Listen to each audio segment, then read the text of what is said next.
சுத்திகரிப்பு. மோசேயும் ஆசாரியனாகிய எலெயாசாரும் சபையின் பிரபுக்கள் எல்லாரும் அவர்களை சந்திக்க பாளையத்திற்கு வெளியே புறப்பட்டு போனார்கள். அப்பொழுது மோசே யுத்தத்திலிருந்து வந்த 1000 பேருக்கு தலைவரும் 100 பேருக்கு தலைவருமாகிய சேனாபதிகள் மேல் கோபம் கொண்டு அவர்களை நோக்கி, ஸ்திரீகள் எல்லாரையும் உயிரோடே விட்டுவிட்டீர்களா? பேயோரின் சங்கதியிலே பிலேயாமின் ஆலோசனையினால் இஸ்ரவேல் புத்திரர் கர்த்தருக்கு விரோதமாய் துரோகம் பண்ண காரணமாய் இருந்தவர்கள் இவர்கள்தானே. அதனால் கர்த்தரின் சபையிலே வாதையும் நேரிட்டதே. ஆகையால் குழந்தைகளில் எல்லா ஆண் பிள்ளைகளையும் புருஷ சம்யோகத்தை அறிந்த எல்லா ஸ்திரீகளையும் கொன்று போடுங்கள். ஸ்திரீகளில் புருஷ சம்யோகத்தை அறியாத எல்லா பெண் பிள்ளைகளையும் உங்களுக்காக உயிரோடே வையுங்கள். பின்பு நீங்கள் 7 நாள் பாளையத்திற்கு புறம்பே தங்குங்கள். நரஜீவனை கொன்றவர்களும் வெட்டுண்டவர்களை தொட்டவர்களுமாகிய நீங்கள் யாவரும் 3ஆம் நாளிலும் 7ஆம் நாளிலும் உங்களையும் உங்களால் சிறைப்பிடிக்கப்பட்டவர்களையும் சுத்திகரித்து அந்தபடியே எல்லா வஸ்திரத்தையும் தோலால் செய்த கருவிகளையும் வெள்ளாட்டு மயிரினால் நெய்தவைகளையும் மரச்சாமான்களையும் சுத்திகரிக்க கடவீர்கள் என்றான். ஆசாரியனாகிய எலெயாசாரும் யுத்தத்திற்கு போய் வந்த படை வீரரை நோக்கி, கர்த்தர் மோசேக்கு கட்டளையிட்ட விதிப்பிரமாணம் என்னவென்றால், அக்கினிக்கு நிற்கத்தக்கவைகளாகிய பொன், வெள்ளி, வெண்கலம், இரும்பு, தகரம், ஈயம் ஆகிய இவைகளெல்லாம் சுத்தமாகும்படிக்கு அவைகளை அக்கினியிலே போட்டு எடுக்க கடவீர்கள். தீட்டுக்களிக்கும் தண்ணீராலும் அவைகள் சுத்திகரிக்கப்பட வேண்டும். அக்கினிக்கு நிற்கத்தகாதவைகளையெல்லாம் தண்ணீரினால் சுத்தம் பண்ண கடவீர்கள். 7ஆம் நாளில் உங்கள் வஸ்திரங்களை துவைக்க வேண்டும். அப்பொழுது சுத்தமாயிருப்பீர்கள். பின்பு நீங்கள் பாளையத்திற்குள் வரலாம் என்றான். இஸ்ரவேல் புத்திரர் மீதியானியருக்கு விரோதமாக யுத்தம் பண்ணி அவர்களை ஜெயித்து தங்கள் பாளையத்திற்கு திரும்பி வருகிறார்கள். அப்பொழுது மோசேயும் ஆசாரியனாகிய எலெயாசாரும் சபையின் பிரபுக்கள் எல்லோரும் அவர்களை சந்திக்க பாளையத்திற்கு வெளியே புறப்பட்டு போகிறார்கள். சிறைப்பிடிக்கப்பட்டவர்களையும் கொள்ளை பொருட்களையும் பாளையத்திற்குள் உடனடியாக கொண்டு வரக்கூடாது. அவை சுத்தமானவையா தீட்டானவையா என்பதை சோதித்து பார்த்த பின்பு எதை உள்ளே அனுமதிக்க வேண்டும், எதை உள்ளே அனுமதிக்க கூடாது என்று ஆசாரியர் முடிவு பண்ணுவார்கள். பாளையம் எல்லா தீட்டுக்களிலிருந்தும் பாதுகாக்கப்பட்டிருக்கும். மீதியானியரை பழிவாங்கின இஸ்ரவேல் புத்திரருக்கு மரியாதை காண்பிக்கும் வண்ணமாகவும் அவர்களை வரவேற்கும் வண்ணமாகவும் மோசேயும் ஆசாரியனும் பிரபுக்களும் பாளையத்திற்கு வெளியே புறப்பட்டு போகிறார்கள். மோசே யுத்த களத்திலிருந்து திரும்பி வந்திருக்கிற இஸ்ரவேல் புத்திரரையும் அவர்கள் கொள்ளையிட்டு கொண்டு வந்திருக்கிற மிருக ஜீவன்களாகிய ஆடு மாடுகளையும் அவற்றோடு கூட அவர்கள் சிறைப்பிடித்து கொண்டு வந்திருக்கிற மீதியானியரின் ஸ்திரீகளையும் பிள்ளைகளையும் பார்க்கிறார். இஸ்ரவேல் புத்திரர் மீதியானியரின் புருஷர்களை மாத்திரம் கொன்று போட்டார்கள். ஆனால் அவர்களுடைய ஸ்திரீகளை கொன்று போடாமல் உயிரோடு விட்டுவிடுகிறார்கள். இதனால் மோசேக்கு அவர்கள் மேல் கோபம் வருகிறது.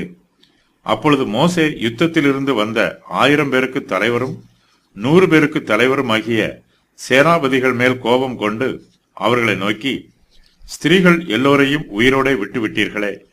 பேயோரின் சங்கதியிலே பிலேயாமின் ஆலோசனையினால் இஸ்ரவேல் புத்திரர் கர்த்தருக்கு விரோதமாக துரோகம் பண்ண காரணமாய் இருந்தவர்கள் இவர்கள்தானே. அதனால் கர்த்தரின் சபையிலே வாதையும் நேரிட்டதே. ஆகையால் குழந்தைகளில் எல்லா ஆண் பிள்ளைகளையும் புருஷ சம்யோகத்தை அறிந்த எல்லா ஸ்திரீகளையும் கொன்று போடுங்கள் என்று சொல்லுகிறார். மோசே கோபப்படுகிற குணமுடையவர் அல்ல, அவர் சாந்த குணமுடையவர். 40 வருஷ காலங்களில் மோசே பல பிரச்சனைகளை தாங்கிக் கொண்டவர்.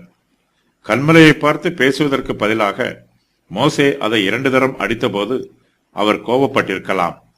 ஆனால் வேத வாக்கியம் அவர் கீழ்ப்படியவில்லை என்றே கூறுகிறது.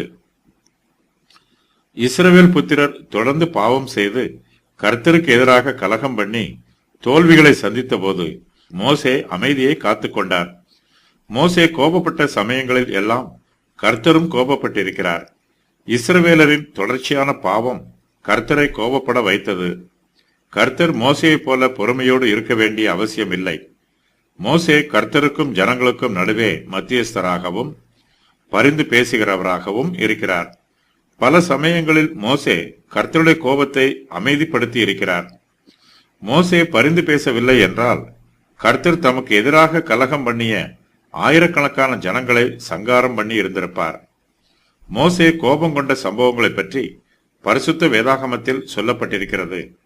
அதன் விவரம் வருமாறு: பார்வோனை விட்டு புறப்பட்ட கடைசி சம்பவத்தின் போது, இஸ்ரவேல் புத்திரர் இறைச்சிக்காக முறுமுறுத்த போது, இஸ்ரவேல் புத்திரர் பொன் கன்றுக்குட்டியை செய்து பாவம் செய்த போது, ஆரோனின் குமாரர் மரித்து போன வேளையில் ஆரோன் பாவ நிவாரண பலியை ஒழுங்காக செலுத்தாத போது, இஸ்ரவேல் புத்திரர் இரண்டாம் முறையாக இறைச்சிக்காக முறுமுறுத்த போது, கோராகு கலகம் பண்ணிய போதும், தாத்தானும் அபிராமும் கீழ்ப்படிய மறுத்த போதும், இராணுவத்தின் தலைவர்கள் மீதியானியர் அனைவரையும் கொல்லாமல் கீழ்ப்படியாமல் போனபோது, கர்த்தர் கோபம் கொண்ட சம்பவங்களை பற்றியும் பரிசுத்த வேதாகமத்தில் சொல்லப்பட்டிருக்கிறது. அதன் விவரம் வருமாறு: மோசே தேவனுடைய அழைப்பை ஏற்றுக்கொள்ள தாமதித்த போது, பார்வோனை அகற்றிய சம்பவத்தில், இஸ்ரவேல் புத்திரர் பொன் கன்றுக்குட்டியை செய்து பாவம் செய்தபோது,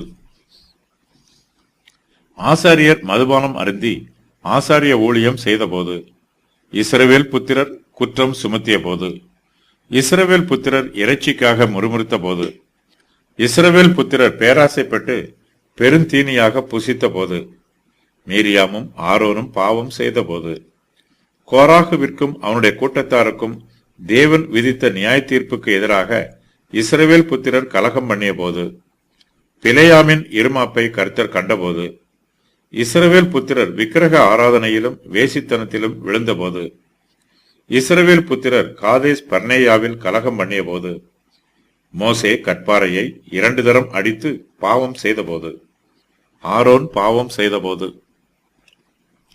வேதாகமத்தில் கூறப்பட்டிருக்கிற மற்ற சம்பவங்களில் கர்த்தர் கோபப்பட்டதாக நேரடியாக சொல்லப்படாவிட்டாலும் அந்த சம்பவங்களிலும் கர்த்தருடைய கோபம் வெளிப்படுகிறது. இஸ்ரவேல் மீதும் அதை சுற்றியுள்ள தேசங்கள் மீதும் கர்த்தர் அனுப்பிய வாதைகளும் நியாய தீர்ப்புகளும் அவருடைய கோபத்தை வெளிப்படுத்துகிறது. பிலேயாமின் ஆலோசனையின் பேரில் மீதியானியர் இஸ்ரவேல் புத்திரரை விக்கிரக ஆராதனைக்கும் வேசித்தனத்திற்கும் வழிநடத்தினார்கள். இதனால் அவர்களை அழித்து விடுமாறு கர்த்தர் கட்டளை கொடுக்கிறார். கர்த்தர் எந்த தேசத்தையும் தேவையில்லாமல் வெறுக்க மாட்டார். தமக்கும் தம்முடைய பிள்ளைகளுக்கும் எதிராக மீதியானியர் பாவம் செய்தபடியினால் தேவனுடைய கோபம் அவர்கள் மீது எழும்பிற்று. சிறைப்பிடிக்கப்பட்ட கன்னிகைகள் மனைவிகளாக இருக்கலாம், அடிமைகளாக இருக்கக்கூடாது. மீதியானியரின் ஸ்திரீகளே இஸ்ரவேல் புத்திரரை பாகால் பேயோரின் சங்கதியிலே வஞ்சித்தவர்கள். இஸ்ரவேல் ஜனத்தார் மீதியானியருடைய ஸ்திரீகளோடு வேசித்தனம் பண்ணி அவர்களுடைய விக்கிரகங்களையும் ஆராதித்தார்கள். இஸ்ரவேல் ஜனத்தாருடைய பாவங்களிலே மீதியானியரின் ஸ்திரீகள் பங்காளிகளாய் இருக்கிறார்கள். ஆகையினால் அவர்களை உயிரோடு விடக்கூடாது என்றும் அவர்களை கொன்று போட வேண்டும் என்றும் மோசே சொல்லுகிறார். மீதியானியரின் ஸ்திரீகள் உயிரோடு இருப்பது இஸ்ரவேல் புத்திரருக்கு மிகவும் ஆபத்தானது.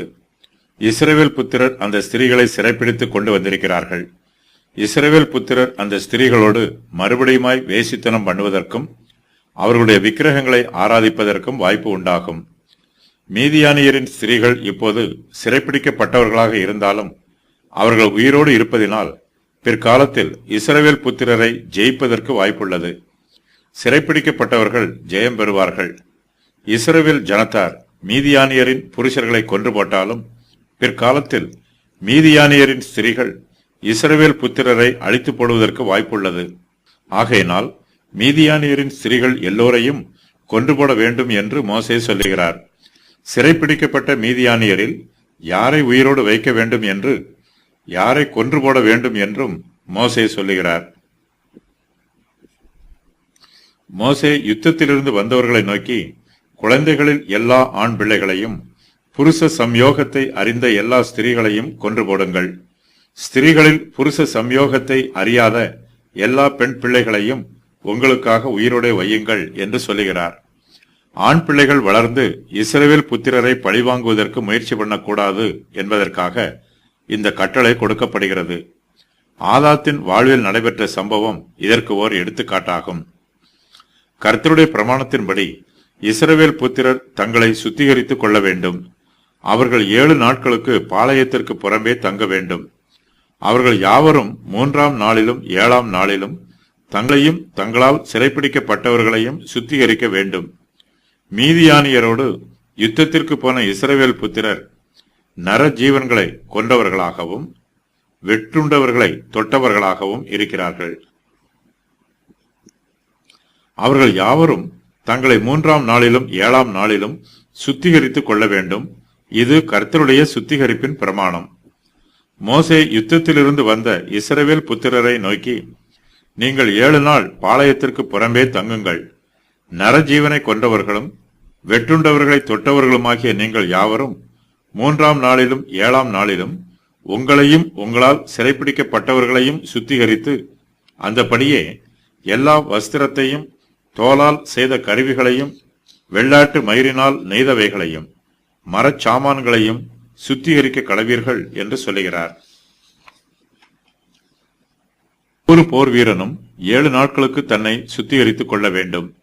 இவர்கள் மனுஷருடைய மரித்துப்போன பிரேதங்களை தொட்டிருப்பவர்கள். அவர்களுடைய எல்லா வஸ்திரத்தையும் தோலால் செய்த கருவிகளையும் வெள்ளாட்டு மயிரினால் நெய்தவைகளையும் மரச்சாமான்களையும் சுத்திகரிக்க வேண்டும்.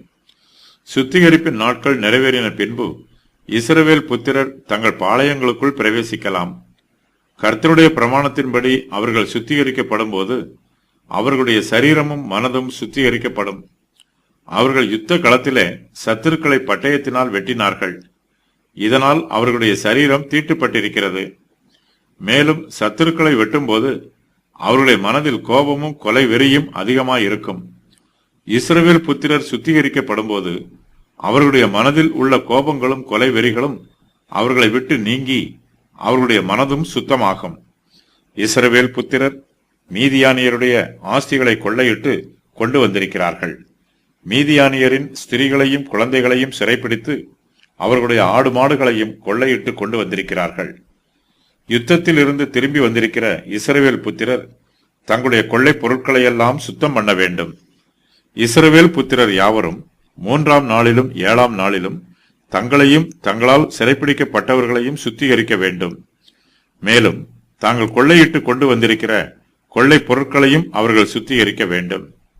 கொள்ளை பொருட்களில் அக்னியினால் சுத்திகரிக்கப்பட வேண்டியவைகளை அக்னியினாலும், அக்னியினால் நிற்கத்தகாதவைகளை தீட்டுக்களிக்கும் தண்ணீரினாலும் சுத்தம் பண்ண வேண்டும்.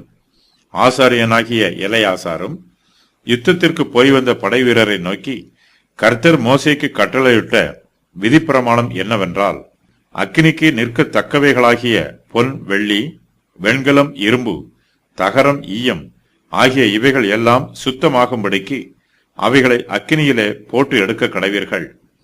தீட்டுக்களிக்கும் தண்ணீராலும் அவைகள் சுத்திகரிக்கப்பட வேண்டும். அக்கினிக்கு நிற்கத்தகாதவைகள் எல்லாம் தண்ணீரினால் சுத்தம் பண்ண கடவீர்கள். 7ஆம் நாளில் உங்கள் வஸ்திரங்களை துவைக்க வேண்டும். அப்பொழுது சுத்தமாயிருப்பீர்கள். பின்பு நீங்கள் பாளையத்திற்குள் வரலாம் என்றும் சொல்லுகிறார். வெள்ளி ஆகியவற்றை சுத்திகரிக்கும் விதி பிரமாணமாவது, பொன், வெள்ளி, வெண்கலம், இரும்பு, தகரம், ஈயம் ஆகிய இவைகள் எல்லாம் சுத்தமாகும்படிக்கு அக்கினியிலே போட்டு எடுக்க வேண்டும்.